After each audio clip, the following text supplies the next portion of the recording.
Welcome back to the Racing Dudes YouTube channel, where today I will be previewing the Grade 1 Beholder Mile Stakes for 4-year-old mares and up. We have 8 going a mile around the dirt track at Santa Anita.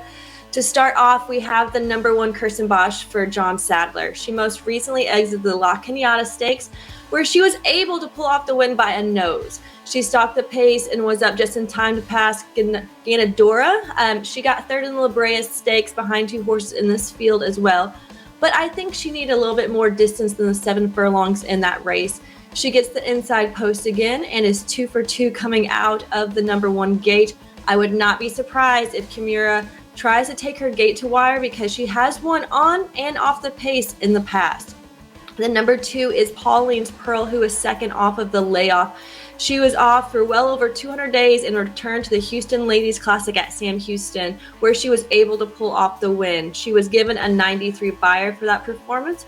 She was able to pull off her first Grade 1 win last summer at Churchill in the La Troyenne Stakes.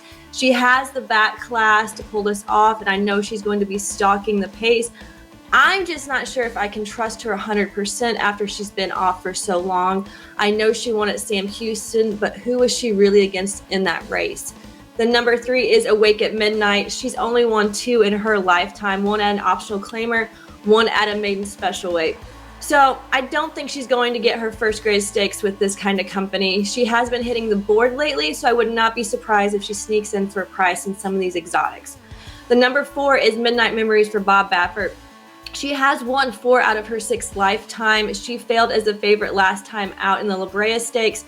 She finished behind 3 horses that are in this race. Maybe it was because it was an almost 3-month layoff and she wasn't ready. Maybe it was the fact that they tried to rate her instead of going gate to wire like she's done in the past. But she's been off again for over 60 days. She's been working out great. I think they're going to try to send her right out of the gate in this race. Now we're going to go on to the number 5, Amore for Brad Cox. She was trained by Pletcher and switched to Cox back in September, and since then has got her highest buyers of her career and has also gone 2 for 2. She has improved a lot in the last few months, almost a different horse than when Pletcher had her.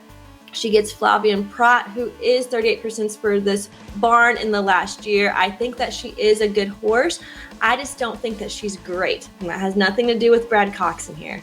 The number 6, Granada for Bob Baffert, is the longest odds on the board at 15 to 1. She led the entire way of the La Cañada Stakes and was nabbed at the wire by the number 1 horse. Before that, she was in the La Brea Stakes, where she finished 5th behind her stablemate and a few others in here. She definitely has the speed. I think they're going to be very aggressive with her in here. If you look at her first race, where she went 44 and change, I think that she's a lot faster than what she's been showing in her last few races. The number 7 is Desert Dawn. Man, she really screwed me over in my trifecta at the Oaks last year, but that's on me. Since then, she's had a few seconds, but has not won a race since last October in the Santa Anita Oaks. She has been off for 6 months, so I question how fit and ready she is for this race, where they are throwing her into a G1 after they lay off. But she just ran a 58-second 5 furlong last week and was the best of 80 horses. And then lastly, we have the favorite here at 5 to 2, the number 8 horse. That's Bob Baffert with Fun to Dream. She is 6 for 7 lifetime. She's really not done anything wrong. She's been meeting up with Awake at Midnight the last few times. I don't really like that horse, so I think that the only way that they're going to be able to beat her in the spot, if someone can go gate to wire, she's going to be very hard to shake off in the stretch. So with all of that said, I'm going to go with a long shot here. I'm going to go with the other Baffert horse, Granada, at 15 to 1. I think that she has the speed to take them gate to wire.